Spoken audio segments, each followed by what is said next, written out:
오늘의 사연은 제가 30년 전에 미국의 어느 절에 있을 때 있었던 이야기입니다. 그 절에 매일 와서 기도하는 노보살님이 계셨어요. 그분은 기도를 절대로 빼먹는 법이었고 저보다 더 열심히 기도를 했어요.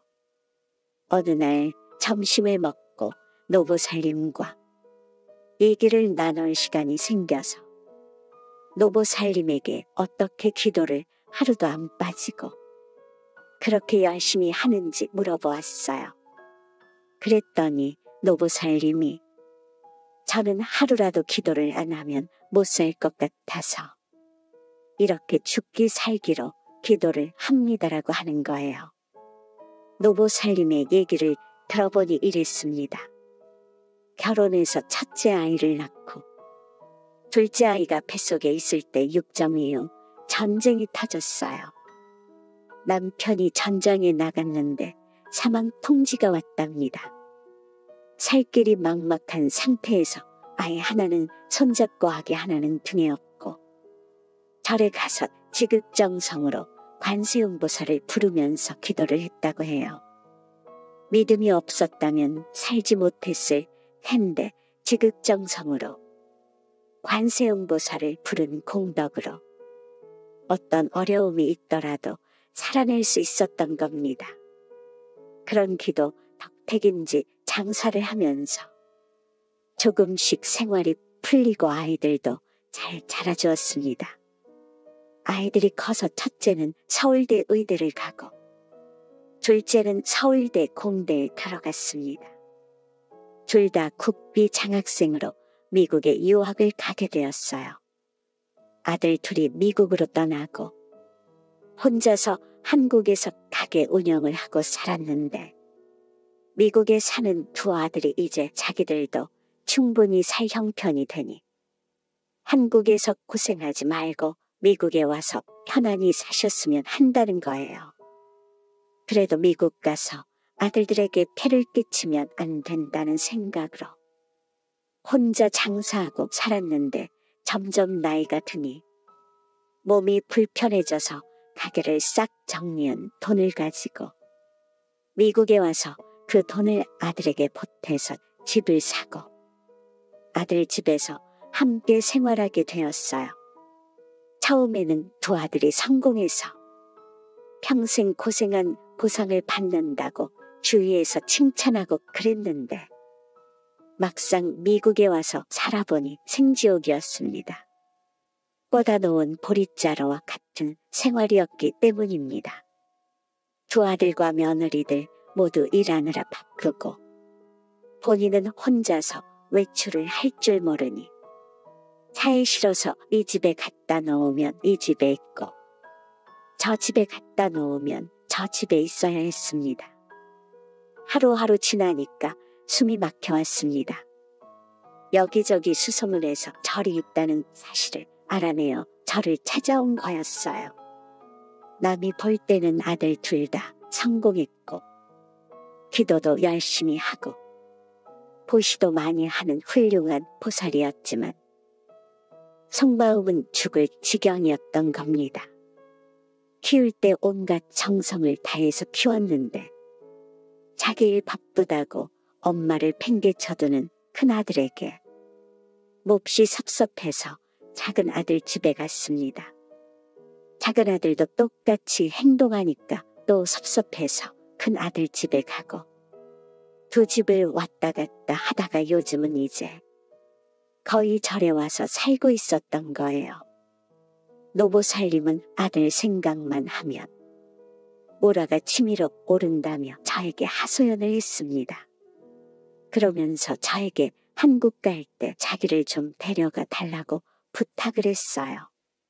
자기가 평생 장사를 했기 때문에 비행기표는 한국 가서 돈을 벌어 갖겠다고 하면서요. 아들에게 한국에서 가져온 내 돈만 돌려주면 한국에 돌아가서 가게 운영하면서 살겠다고 했는데 아들이 왜 그 고생을 하려고 하냐면서 안 보내준다는 겁니다. 이분이 금강경을 매일 하루에 7번씩 읽었거든요. 그래서 제가 보살님에게 물었습니다. 금강경에 무주상보시라는 걸 아세요? 베풀고 나서 베풀었다는 생각을 하지 말라는 겁니다. 그러면 아들 낳고 키울 때 나중에 효도 받으려고 키웠습니까? 아니요. 그런데 왜 아들한테 그렇게 섭섭한가요? 내가 무언가를 기대하고 안 키웠다 하더라도 사람이라면 부모한테 잘해야 할 거 아닙니까? 그 말도 일리가 있는 얘기지만 보살님이 바라니까 섭섭한 거죠. 너희 둘이 잘 커서 고맙다는 마음을 가지면 왜 섭섭하겠어요? 그래도 성공을 했는데 어떻게 부모를 이렇게 둘 수가 있습니까? 그래서 제가 이렇게 말했습니다. 보살님은 불법을 전혀 모르는 사람입니다. 그냥 관세음보살 부르는 소리만 내는 거예요. 절하는 건 다리 운동이지 그건 불법이 아닙니다.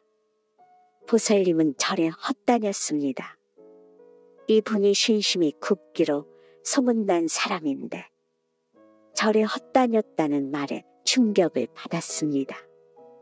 스님한테 동정을 좀 받아서 어떻게든 한국에 가고 싶은 마음이었는데 어쩜 그렇게 매몰차게 얘기하느냐는 거죠. 그래서 왜 절에 헛다닌 것인지 설명을 해주었습니다. 보살님, 이렇게 절에 다닐 바에 절에 안 다니는 게 나아요. 그러니 내일부터 오지 마십시오. 관세음보살을 부르는 건 결국 나를 섭섭하게 한 저 두 아들에게 벌 좀 주라는 거 아닙니까?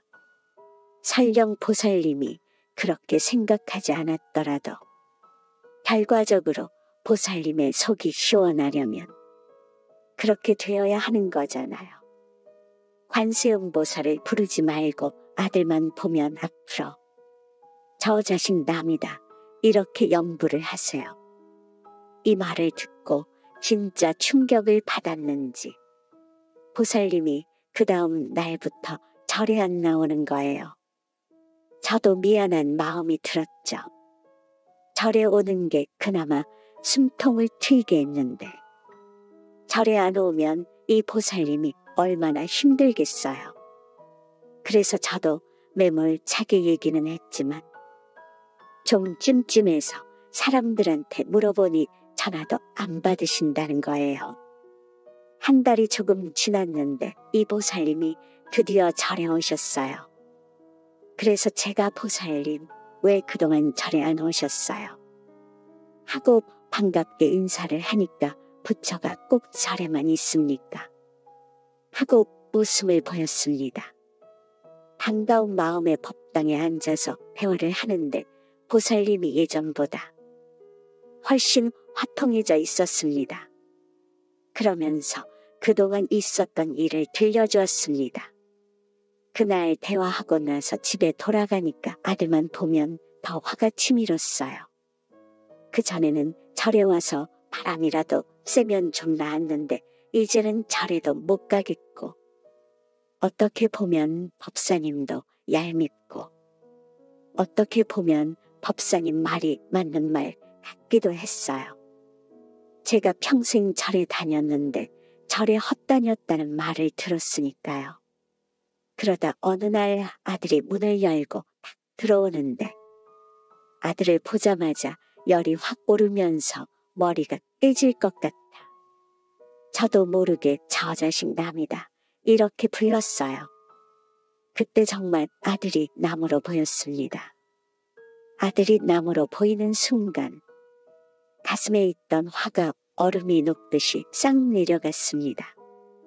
큰아들 집에 있어도 고맙고 작은아들 집에 있어도 고맙고 절에 있어도 고맙기만 하니까 어디 있어도 감사하고 자유로워진 것입니다.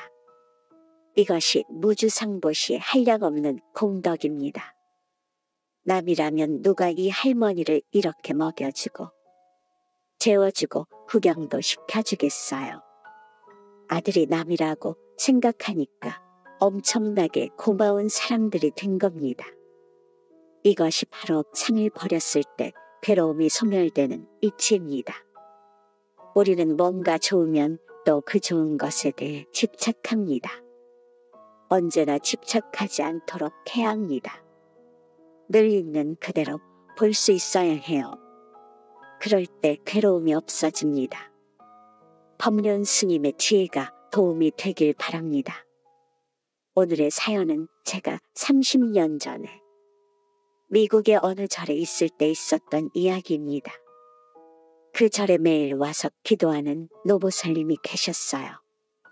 그분은 기도를 절대로 빼먹는 법이었고 저보다 더 열심히 기도를 했어요. 어느 날 점심을 먹고 노보살님과 얘기를 나눌 시간이 생겨서 노보살님에게 어떻게 기도를 하루도 안 빠지고 그렇게 열심히 하는지 물어보았어요. 그랬더니 노보살님이 저는 하루라도 기도를 안 하면 못 살 것 같아서 이렇게 죽기 살기로 기도를 합니다라고 하는 거예요. 노보살님의 얘기를 들어보니 이랬습니다. 결혼해서 첫째 아이를 낳고 둘째 아이가 뱃속에 있을 때 6점 이후 전쟁이 터졌어요. 남편이 전장에 나갔는데 사망 통지가 왔답니다. 살 길이 막막한 상태에서 아이 하나는 손잡고 아기 하나는 등에 업고 절에 가서 지극정성으로 관세음보살을 부르면서 기도를 했다고 해요. 믿음이 없었다면 살지 못했을 텐데 지극정성으로 관세음보살을 부른 공덕으로 어떤 어려움이 있더라도 살아낼 수 있었던 겁니다. 그런 기도 덕택인지 장사를 하면서 조금씩 생활이 풀리고 아이들도 잘 자라주었습니다. 아이들이 커서 첫째는 서울대 의대를 가고 둘째는 서울대 공대에 들어갔습니다. 둘 다 국비 장학생으로 미국에 유학을 가게 되었어요. 아들 둘이 미국으로 떠나고 혼자서 한국에서 가게 운영을 하고 살았는데 미국에 사는 두 아들이 이제 자기들도 충분히 살 형편이 되니 한국에서 고생하지 말고 미국에 와서 편안히 사셨으면 한다는 거예요. 그래도 미국 가서 아들들에게 폐를 끼치면 안 된다는 생각으로 혼자 장사하고 살았는데 점점 나이가 드니 몸이 불편해져서 가게를 싹 정리한 돈을 가지고 미국에 와서 그 돈을 아들에게 보태서 집을 사고 아들 집에서 함께 생활하게 되었어요. 처음에는 두 아들이 성공해서 평생 고생한 보상을 받는다고 주위에서 칭찬하고 그랬는데 막상 미국에 와서 살아보니 생지옥이었습니다. 꽂아놓은 보릿자루와 같은 생활이었기 때문입니다. 두 아들과 며느리들 모두 일하느라 바쁘고 본인은 혼자서 외출을 할 줄 모르니 차에 실어서 이 집에 갖다 놓으면 이 집에 있고 저 집에 갖다 놓으면 저 집에 있어야 했습니다. 하루하루 지나니까 숨이 막혀왔습니다. 여기저기 수소문해서 절이 있다는 사실을 알아내어 절을 찾아온 거였어요.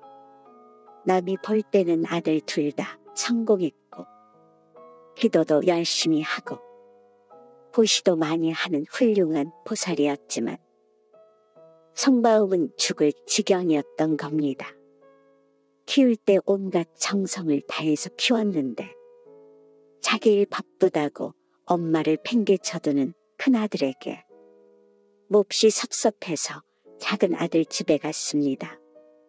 작은 아들도 똑같이 행동하니까 또 섭섭해서 큰아들 집에 가고 두 집을 왔다 갔다 하다가 요즘은 이제 거의 절에 와서 살고 있었던 거예요. 노보살님은 아들 생각만 하면 오라가 치밀어 오른다며 저에게 하소연을 했습니다. 그러면서 저에게 한국 갈 때 자기를 좀 데려가 달라고 부탁을 했어요. 자기가 평생 장사를 했기 때문에 비행기표는 한국 가서 돈을 벌어 갚겠다고 하면서요. 아들에게 한국에서 가져온 내 돈만 돌려주면 한국에 돌아가서 가게 운영하면서 살겠다고 했는데 아들이 왜 그 고생을 하려고 하냐면서 안 보내준다는 겁니다. 이분이 금강경을 매일 하루에 7번씩 읽었거든요. 그래서 제가 보살님에게 물었습니다. 금강경의 무주상보시라는 걸 아세요? 베풀고 나서 베풀었다는 생각을 하지 말라는 겁니다. 그러면 아들 낳고 키울 땐 나중에 효도 받으려고 키웠습니까? 아니요. 그런데 왜 아들한테 그렇게 섭섭한가요? 내가 무언가를 기대하고 안 키웠다 하더라도 사람이라면 부모한테 잘해야 할 거 아닙니까? 그 말도 일리가 있는 얘기지만 보살님이 바라니까 섭섭한 거죠. 너희 둘이 잘 커서 고맙다는 마음을 가지면 왜 섭섭하겠어요? 그래도 성공을 했는데 어떻게 부모를 이렇게 둘 수가 있습니까? 그래서 제가 이렇게 말했습니다. 보살님은 불법을 전혀 모르는 사람입니다. 그냥 관세음보살 부르는 소리만 내는 거예요. 절하는 건 다리 운동이지 그건 불법이 아닙니다. 보살님은 절에 헛다녔습니다. 이분이 신심이 굽기로 소문난 사람인데 절에 헛다녔다는 말에 충격을 받았습니다. 스님한테 동정을 좀 받아서 어떻게든 한국에 가고 싶은 마음이었는데 어쩜 그렇게 매몰차게 얘기하느냐는 거죠. 그래서 왜 절에 헛다닌 것인지 설명을 해주었습니다. 보살님, 이렇게 절에 다닐 바에 절에 안 다니는 게 나아요. 그러니 내일부터 오지 마십시오. 관세음보살을 부르는 건 결국 나를 섭섭하게 한 저 두 아들에게 벌 좀 주라는 거 아닙니까? 설령 보살님이 그렇게 생각하지 않았더라도 결과적으로 보살님의 속이 시원하려면 그렇게 되어야 하는 거잖아요. 관세음보살을 부르지 말고 아들만 보면 앞으로 저 자식 남이다 이렇게 염불을 하세요. 이 말을 듣고 진짜 충격을 받았는지 보살님이 그 다음 날부터 절에 안 나오는 거예요. 저도 미안한 마음이 들었죠. 절에 오는 게 그나마 숨통을 트이게 했는데 절에 안 오면 이 보살님이 얼마나 힘들겠어요. 그래서 저도 매몰차게 얘기는 했지만 좀 찜찜해서 사람들한테 물어보니 전화도 안 받으신다는 거예요. 한 달이 조금 지났는데 이 보살님이 드디어 절에 오셨어요. 그래서 제가 보살님 왜 그동안 절에 안 오셨어요? 하고 반갑게 인사를 하니까 부처가 꼭 절에만 있습니까? 하고 웃음을 보였습니다. 반가운 마음에 법당에 앉아서 대화를 하는데 보살님이 예전보다 훨씬 화통해져 있었습니다. 그러면서 그동안 있었던 일을 들려주었습니다. 그날 대화하고 나서 집에 돌아가니까 아들만 보면 더 화가 치밀었어요. 그전에는 절에 와서 바람이라도 쐬면 좀 나았는데 이제는 절에도 못 가겠고 어떻게 보면 법사님도 얄밉고 어떻게 보면 법사님 말이 맞는 말 같기도 했어요. 제가 평생 절에 다녔는데 절에 헛다녔다는 말을 들었으니까요. 그러다 어느 날 아들이 문을 열고 탁 들어오는데 아들을 보자마자 열이 확 오르면서 머리가 깨질 것 같아. 저도 모르게 저 자식 남이다 이렇게 불렀어요. 그때 정말 아들이 남으로 보였습니다. 아들이 남으로 보이는 순간 가슴에 있던 화가 얼음이 녹듯이 싹 내려갔습니다. 큰아들 집에 있어도 고맙고 작은 아들 집에 있어도 고맙고 절에 있어도 고맙기만 하니까 어디 있어도 감사하고 자유로워진 것입니다. 이것이 무주상보시의 한량없는 공덕입니다. 남이라면 누가 이 할머니를 이렇게 먹여주고 재워주고 구경도 시켜주겠어요. 아들이 남이라고 생각하니까 엄청나게 고마운 사람들이 된 겁니다. 이것이 바로 상을 버렸을 때 괴로움이 소멸되는 이치입니다. 우리는 뭔가 좋으면 또 그 좋은 것에 대해 집착합니다. 언제나 집착하지 않도록 해야 합니다. 늘 있는 그대로 볼 수 있어야 해요. 그럴 때 괴로움이 없어집니다. 법륜 스님의 지혜가 도움이 되길 바랍니다.